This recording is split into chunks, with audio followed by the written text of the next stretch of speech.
You're listening to the Monocle Daily, first broadcast on the 18th of November, 2024 on Monocle Radio. Ukraine finally gets permission to strike Russia with American missiles. Will it make a difference? Does Elon Musk think he is Secretary of State or something? And how much would you pay for an old hat? I'm Andrew Muller. The Monocle Daily starts now.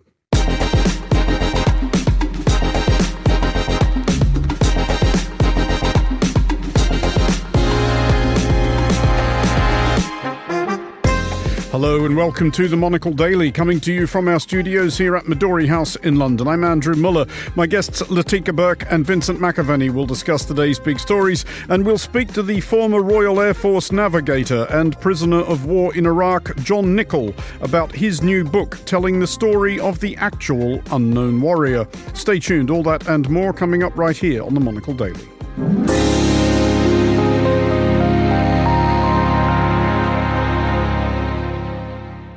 This is the Monocle Daily. I'm Andrew Muller, and I am joined today by Latike, Bourke, editor-at-large for The Nightly, and Vincent McAviney, journalist and Monocle Radio regular politics commentator. Hello to you both. Hello, Andrew. Hi. Latike, The Nightly is, of course, an Australian-based publication. You have recently been actually to Australia. What was the reason for the visit? Was it fun? Did you enjoy it? Asking you this basically because I booked my Christmas flights home today, and I'm looking for some build-up. It was a note of jealousy I almost heard in your voice there, Andrew.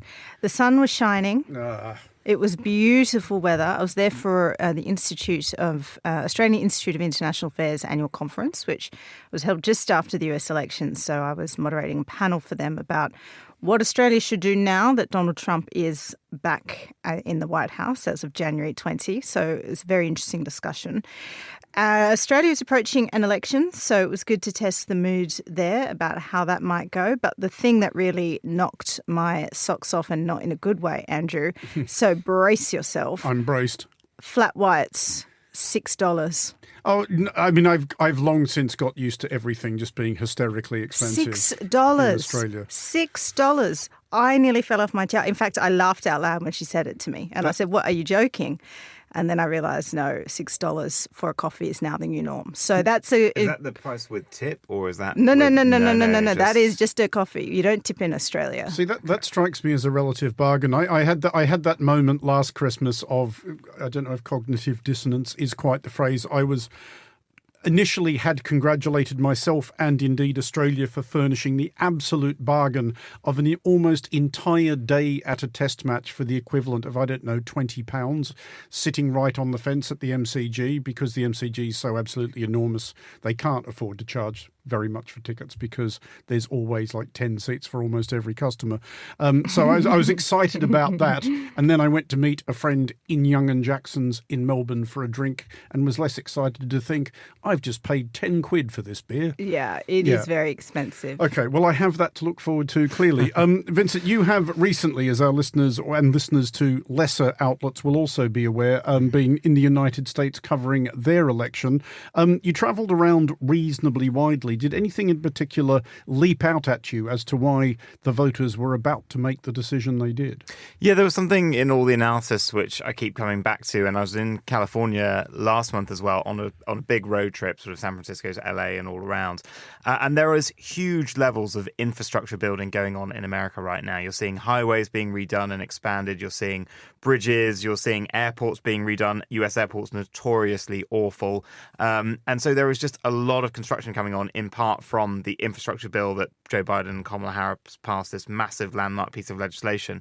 Now, as with all infrastructure, it takes a long time to come down the pipeline, but they have broken ground on some of it. But what I kept coming back to was when Joe Biden was sending out his, when President Trump was sending out his, COVID stimulus checks to everyone, he delayed them going out because he insisted that his name was on those checks. So people saw it as coming directly from him, which people at the time criticized for being, problematic because it slowed the money down from going where it needed. But in the long run, it has benefited him hugely. Joe Biden can't really do the same with all that infrastructure. It's going to take years to come.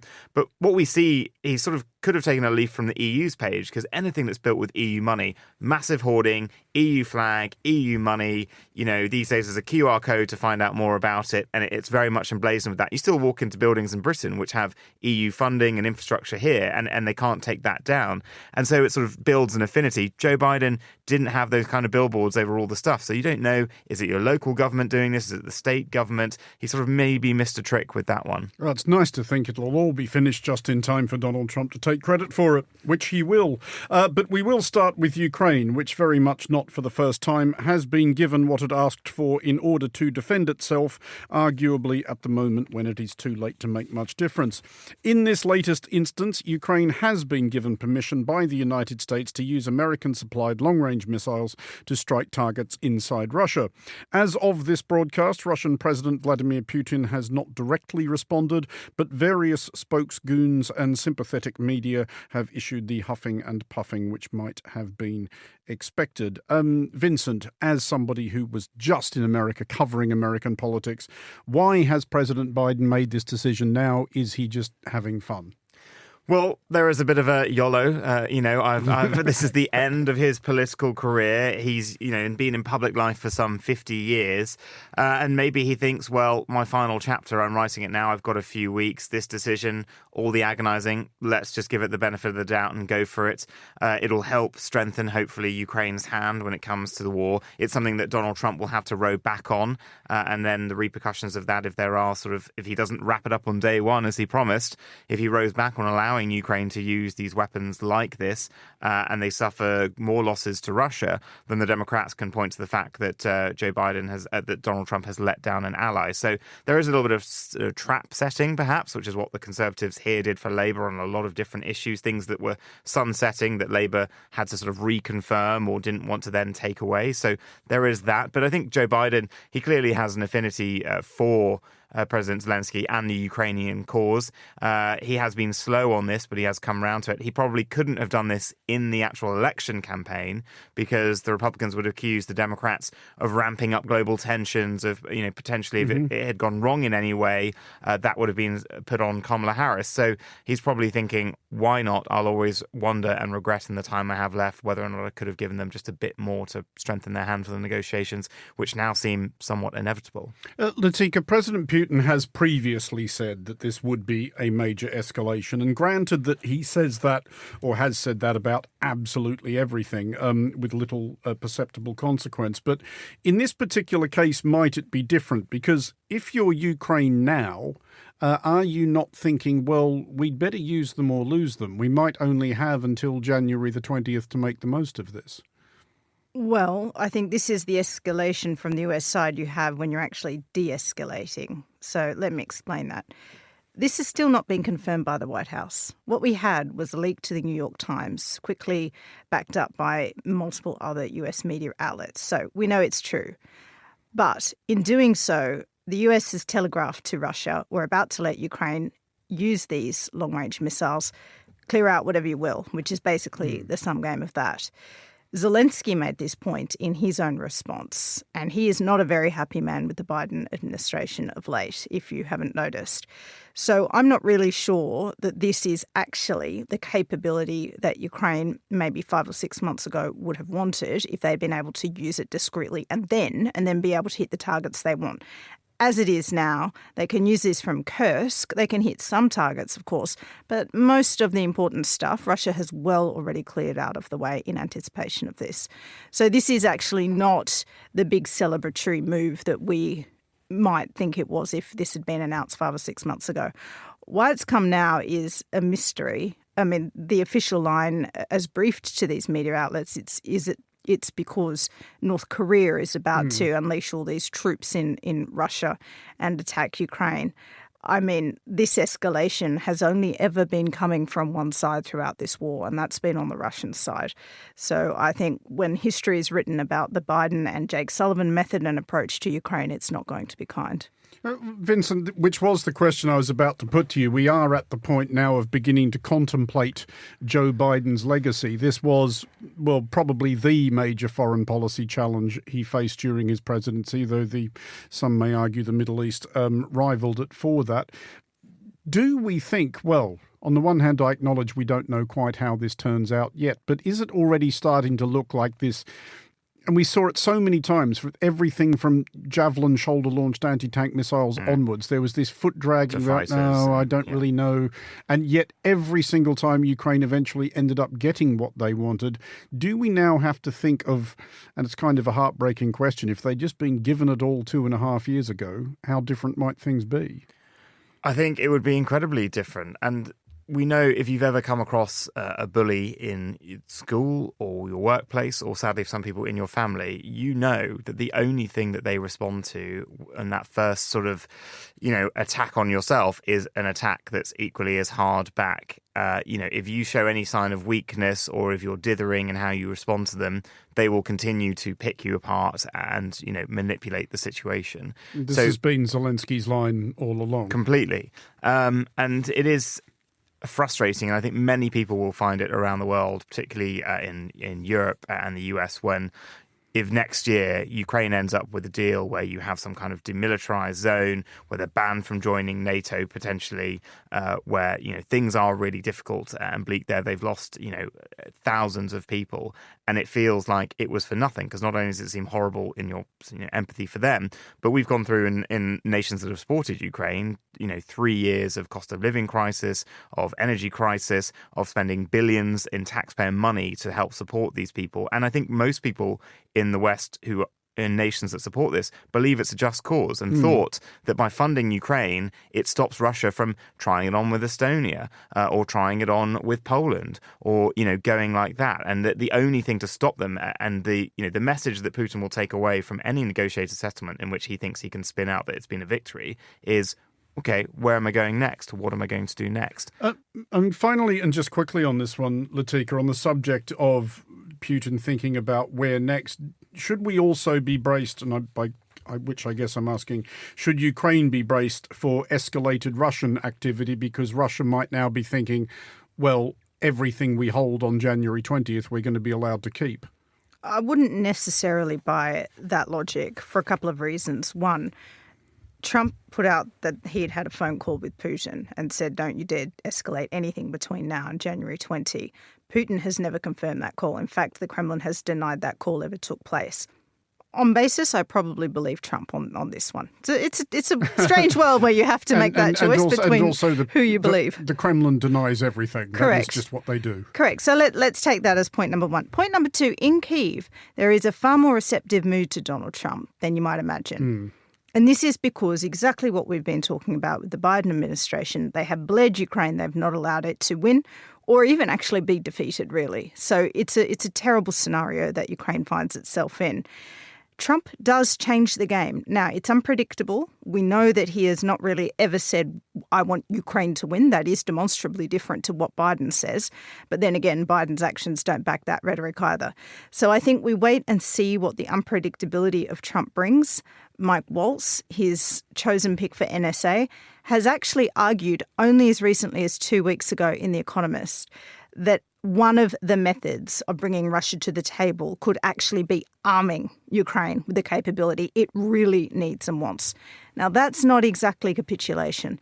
So I think right now we keep an open mind, and I don't think Putin is in the scenario at all of thinking, I've got this all, sewn up and I just can't wait till January 20 and then Ukraine is a piece of mind. There's going to be a lot of pressure on a lot of GOP figures, not least Trump, about what he makes Ukraine do.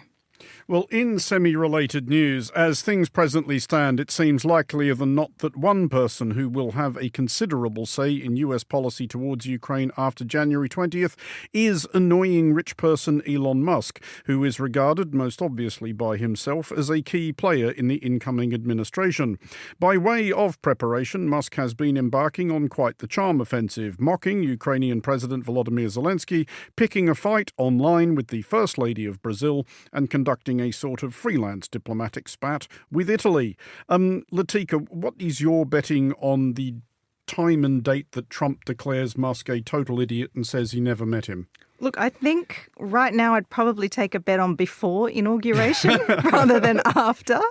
I mean, Elon Musk is proof that not only can money not buy you taste, it also cannot buy you judgment. I mean, here he is calling everybody else a fool, but he only need look in his reverse mirror because some of the things he does are a fast track to him being absolutely kicked out of Mar-a-Lago. And if you notice, Trump has actually already started making these jokes. Oh, Elon, you can't get rid of him. Oh, he's a bit clingy. God, you can't look around and not see Elon. Elon is in every photo with Trump these days. We know one thing about Trump. He's the big cheese. Mm-hmm. The prism you have to remember, I think, always with Donald Trump is more than anyone in this world, his entire life is a reality TV. And the thing about reality TV is a pretty simple formula. You've got your lodestar, which is the person that the viewer kind of engages with. That is Donald Trump. Then you have the enemies, you have the rivals, you've got the jester. And whenever there's sort of, a show lagging, it gets to season 5, this is like Selling Sunset, Real Housewives logic. You then introduce the wild card character who's coming for the lodestar, who wants more screen time.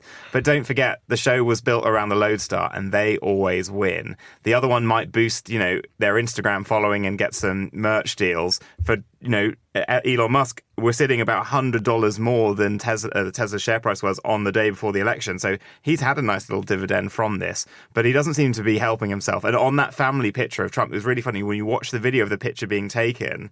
Trump is saying like, Elon, come in with your wonderful son, and the rest of the family are there like looking very awkwardly. And Elon even stands inside. He's not at the side where you can frame out, because that's the key thing. If you've ever had like a wedding where it's clear the parents don't like one of the children's sort of boyfriends or girlfriends, they'll always put them on the end of the family photo so they can be easily cropped out. But Musk kind of got in and Lara Trump's on the side. So AI makes it easier, but yeah. There's a very good contrast here. There's a woman, Susie Wiles, who Trump just named Chief of Staff.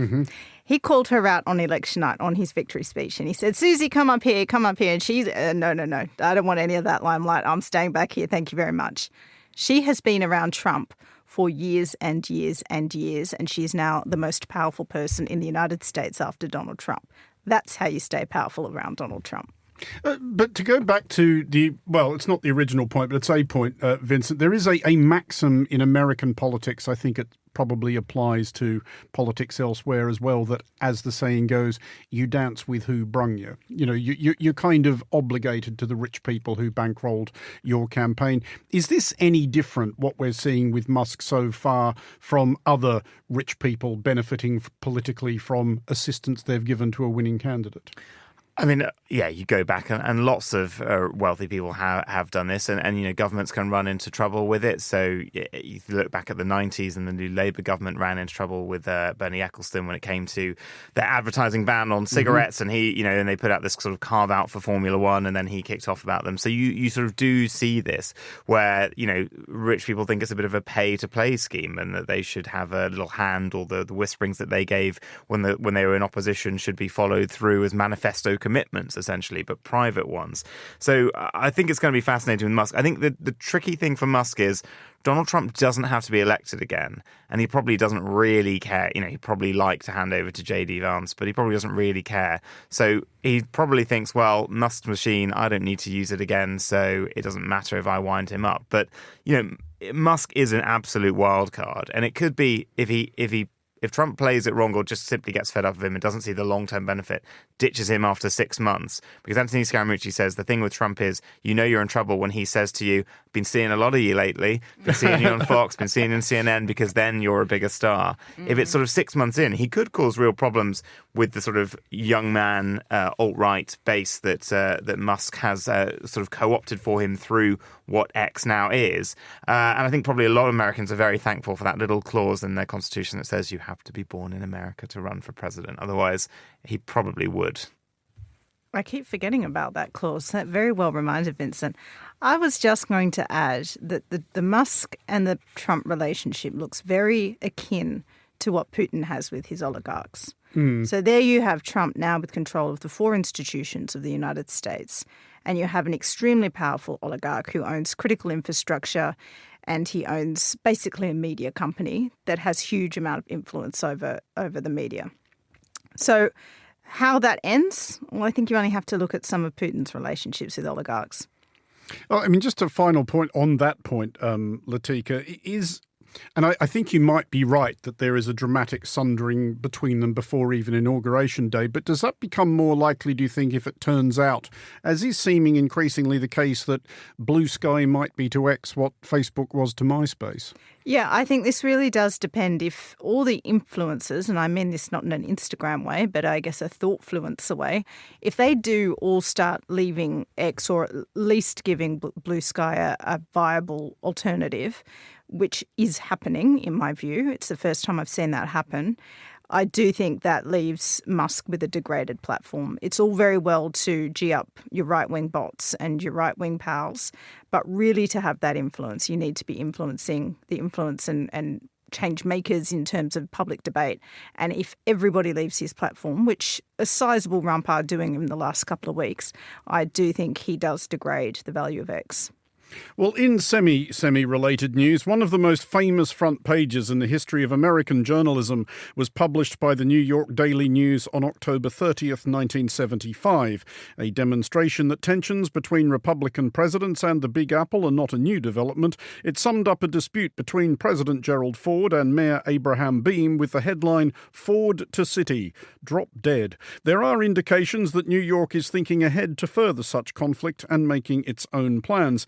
New York State Governor Kathy Hochul has vexed the incoming president by resurrecting a proposed congestion charge for Manhattan, and the city council wishes to make life easier for renters by shifting broker charges from tenants to landlords, in fact, plural. Vincent, We're making you the American oracle because you've been there most recently.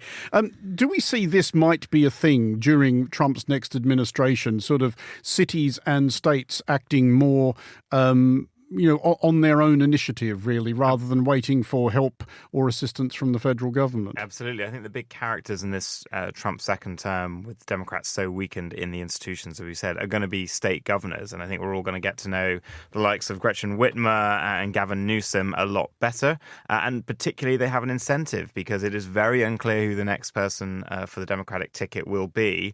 And if you're in a governor, you're in probably a good position in the next 4 years to gain a national profile, to show your judgment and to make a run for it. So I think we are going to see these battles playing out a lot stronger. And particularly as well, we're all still sort of playing in the dark over what Trump's actual plans are and what he means by things. But when it comes to, for instance, these sort of big immigration raids that he's talking about, and potentially things he's flirted with the past about using the army on domestic protest movements.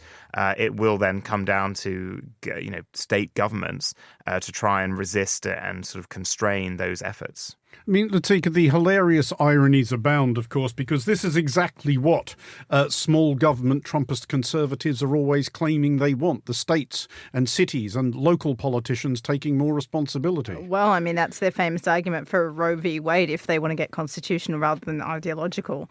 Yeah, of course it is. I mean, but New York is phenomenally expensive. A congestion toll would be so much more in that city. I mean, I was there a couple of years ago and it was kind of, $40-50 for two people for a taco and a Coke takeaway. So I'm not at all surprised to see that they're trying to, at one hand, mitigate costs for renters and the other try and jack up taxes because they're going to need that.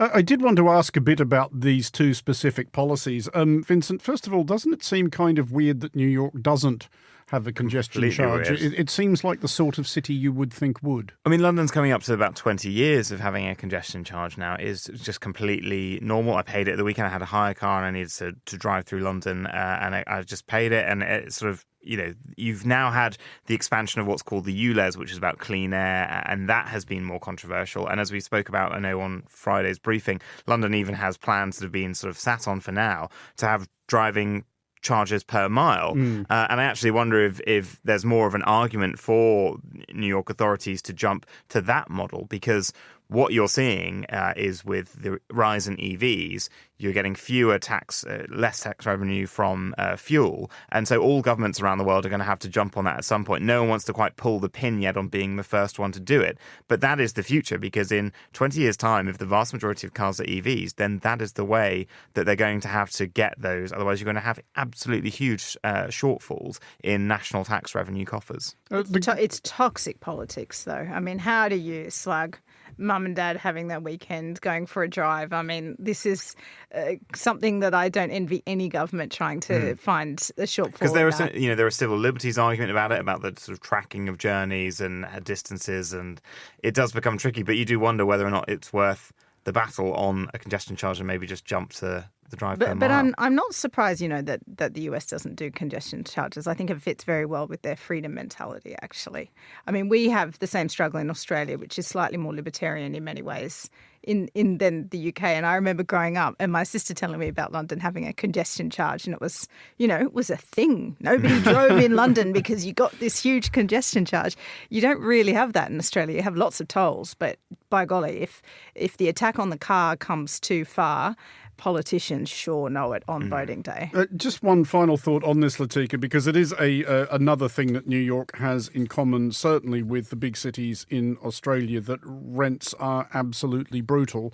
You talk about congestion charge being difficult politics. Is shifting the burden more towards landlords and away from renters just an absolute no-brainer, though? Well, it is and it isn't, because landlords, it's like saying, you want to give a tax cut to those on 250K plus, so suddenly they're the rich, and why on earth should rich people get a tax cut? So it is easy on one sense, but what you do have is then a lot of less rent coming onto the market, because people just assume or deduce or calculate that things become too hard to rent. So you actually do have an effect there where you deplete supply, but of course it's a very hard and nuanced argument to run. Well, to an item now which will make no sense whatsoever to listeners from the non-cricket playing world, and may indeed invite an amount of derisive scoffing from certain daily panellists who are. Next month, an auction house in Sydney will put on the block the baggy green cap once worn by the Australian cricketer Sir Donald Bradman. By way of brief context, baggy green caps are the venerated totems of the Australian Test cricket team, and Bradman, whose time at the crease spanned 1928 to 1948, was the greatest batsman to wear one. If career averages are any guide, he was near enough to twice as good as the second best. His cap is expected to fetch £200,000 or thereabouts in the local money. Vincent, before we plough on, Latike may already know this. Would you like to know my favourite Australian fact? Of course. We have in Australia... The answer is no. You never say of course to Andrew. You're indulging him. Exactly. But we have in Australia an equivalent of the BBC, the Australian Broadcasting Corporation. I have reported for them, yes. Mm-hmm. Its postal address in every state is PO Box 999. Do you know why that is? Because that's how many runs he won in his... Near enough. Average. It was Bradman's batting average. It was 99.94. And when the ABC was incorporated, they thought that the PO Box number should just be a number every Australian would know. You're a sad man, Andrew Moore. I'm not as sad as the people who founded the ABC. So, Latike, I feel like this is probably a stupid question. Would you pay 200,000 quid for Don Bradman's cap? Hell no. How high would you go on this? Just no. Also, I find it a bit gross to kind of wear why do people want these things that are being worn by sweating people? Oh, yuck, no. Definitely not. Well, I do have, I feel I should confess at this point, a South Australia cap worn in a team captained by Sir Donald Bradman, but in my defence, it was worn by my grandfather, who opened the batting twice. In 1938. Okay, that's more acceptable because you wouldn't have had to pay for that. No, that was left to me along with the blazer. Okay, that's which nice. Doesn't fit. Believe me, I've tried. Use case for Ozempic now. There. Well, exactly. Vincent, would you pay 200 grand for Don Bradman's hat? Given I only learned of his existence about 90 minutes ago, probably not. How do you not know Don Bradman? You're English. I've never sort of been a massive cricketer. But this is the problem, I think, with this thing is that cricket is a somewhat dying sport, or it's a sport that's declining in popularity. Somewhat. So it's risky. If you could have seen the flames just emerge if you're from seeing it as an Andrew's investment ears. vehicle, I think it's a risky one with a sport that's depressingly declining popularity. depressingly where proper cricket, i.e. Test cricket, which goes on for 5 days and ideally in which nothing at all happens, you may be correct. You just get drunk, don't you? Isn't that? I always thought Test cricket was just an excuse to drink for 5 days. Are you talking about the players or the crowd? Well, I didn't think there was a distinction. I think possibly as recently as the 1970s in Australian cricket, it wasn't unheard of. Would either of you confess to wanting to own or going to any financial length to own any item that may have been, if not necessarily worn, Latike, owned by somebody you admired? Look, I probably would have to say no. I mean, I did remember when Kim Kardashian wore Marilyn Monroe's dress. I was just thinking of this. And I mean, Kim ruined it. And actually, it went back damaged if you read some of the reports. But I do remember thinking, wow, that's quite iconic to own that dress. But then why would you, I don't know, I come back to this idea. Why would you want to wear something that's been on someone else and been immortalised by them? Be your own thing. Would you, Vincent, desire any artefact, relic, whatever you want to call it, associated with anybody you admired? No, I've been sort of scratching my head thinking about this. There's no thing that I can think I'd want to spend that amount of money on. Any amount of money?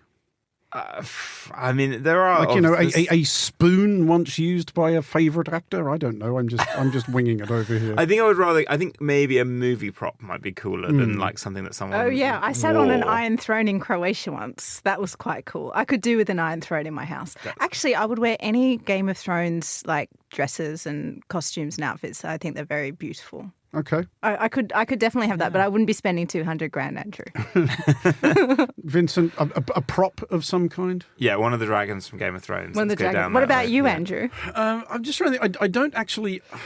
I was trying to think, do I even own anything like that? Have I acquired anything weirdly at random like that? And I do not. I do have some fragments of, and this was not acquired, I didn't pay money for this, and nor does it represent any admiration for the figure involved. I do own some fragments of a pot which did once belong to Saddam Hussein. But it had been... Okay, that's quite a claim to fame. It had been dropped on the floor of one of his palaces by a clumsy looter. I do know a trick that older political journalists used to do, which was if a politician left the speech, if it was paper speech and not prompter, on the stand, they would run up and quickly slip it into their sort of briefcase because, well, one, you might see markings and notations that could give you a story, but two, it's a significant speech.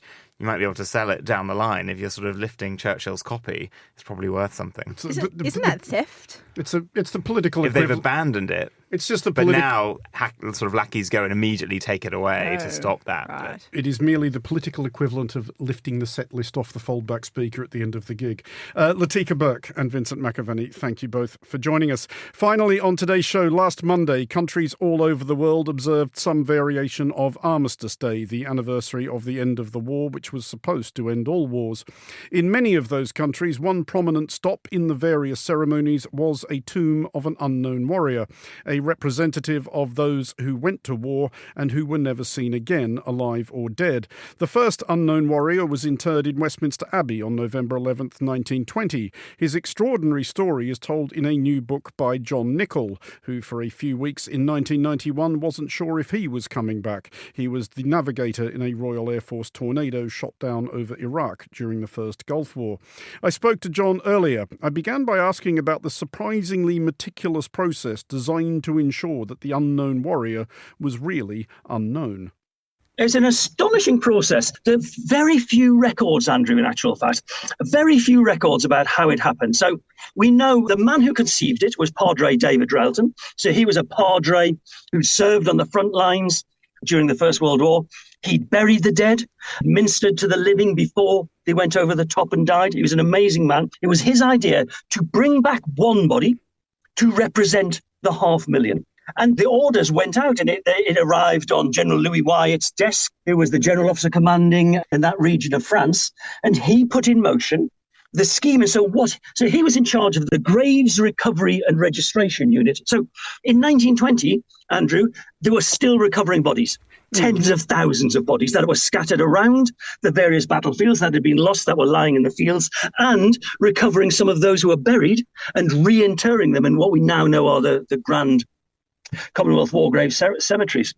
He sent four of his teams of men out on the 8th of November 1920 to dig up the bodies of four unknown soldiers. So they had previously been buried. And his teams, without knowing what the other was doing, brought these four bodies. There was the remains of four bodies, really. Conceivably, they'd been dead for 5 years by then.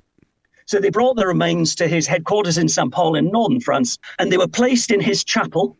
And at midnight on the 8th/9th of November 1920, he went into the chapel, and the details are scarce because he only wrote a few lines about it. The four remains lay on four stretchers in the chapel in the darkness, and they were covered by Union Jacks. And he said, I placed my hand on one stretcher. That was the selected one. We placed the remains in a simple pine coffin and screwed down the lid. And that is what we know. Your book broadens the story out a long way, but what's also interesting is that you talk to a lot of people who've been involved with warfare more recently, and I was struck by what appears to be a difference in the grieving process if there isn't a body, if there isn't a grave. Did it strike you that it is that much harder for families when they don't really know what happened and there isn't really anywhere they can go? Yeah, I got a sense that it really was. I interviewed two what you might call modern-day warriors. One from the Gulf War, a friend of mine whose tornado crashed at sea and his body was lost and nothing was ever recovered. And Foxy Fowler, who went down on HMS Coventry, so his family got nothing back. His possessions went down with him on the ship, so they had nothing. And they talk about the difficulty of not having anything. So there is no grave. His name appears on memorials. Their names appear on memorials, but there's nothing tangible. And to try to balance that, and I did that with quite a few aspects of the book, to try to bring it up to date. So I interviewed somebody whose husband was killed in Afghanistan, and his remains were brought home to great ceremony. And many of your listeners will remember the way that those ceremonies unfolded in Wootton Bassett, which now became Royal Wootton Bassett, of course. The huge ceremony of bringing the dead home, bringing a loved one home. And she talked so movingly about how important it was to have a tangible place, a grave, so that she could tell. So her daughter was a baby when her dad was killed. And she clearly remembers nothing about her dad, not a single thing. But Nikki was saying she can go to her dad's grave, she can sit there, and she says she can talk to him. She can tell him her fears and her hopes and how sad she is or how happy she is.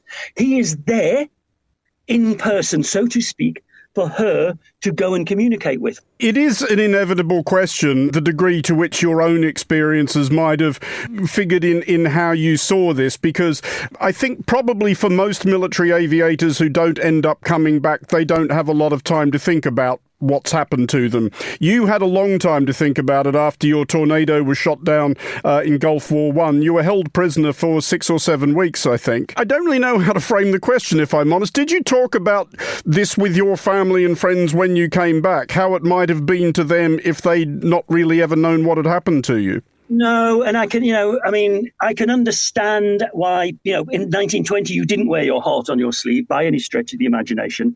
But even in 1991, after I was shot down, and your listeners will remember perhaps that myself and my pilot John Peters were paraded on TV as prisoners of war in Iraq.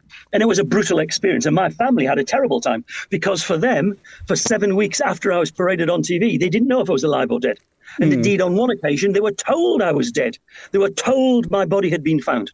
So they had a terrible experience. And when I came home, the concept of discussing with them their hopes and their fears, it didn't occur to me. But now, as we get older, people do talk about it much more.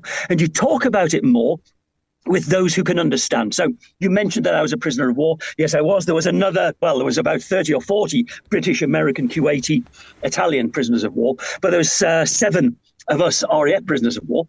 And we get together once a year and we have a little celebration. We celebrate survival.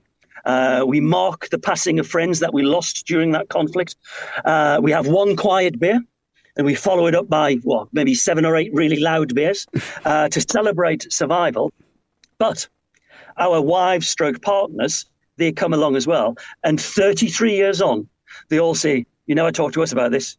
When we're sitting in the bar at 11 o'clock, 12 o'clock, and we're nattering about, do you remember when we were beaten up? Oh, my God. Or do you remember when we nearly died when the bomb? And do you remember that guy? Oh, that was funny. Oh, that was terrifying. Oh, that was horrific. Oh, I thought my life was over. And the wife, you've never spoken to me about this, my wife will say.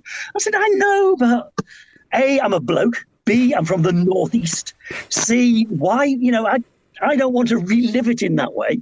I don't mind nattering about it over a pint with friends, but I'm not sure I want to relive its absolute awfulness and its degradation and its brutality. And I think probably lots of the men who came home after the First World War felt the same way too. That was John Nichol. John's book, The Unknown Warrior, A Personal Journey of Discovery and Remembrance, is available now. And that is all for this edition of the Monocle Daily. Thanks to our panellists today, Latike, Bourke and Vincent McAviney. The show was produced by Anita Riota and researched by Gunnar Grunlid. Our sound engineer was Elliot Greenfield. I'm Andrew Muller here in London. The Daily is back at the same time tomorrow. Thanks for listening.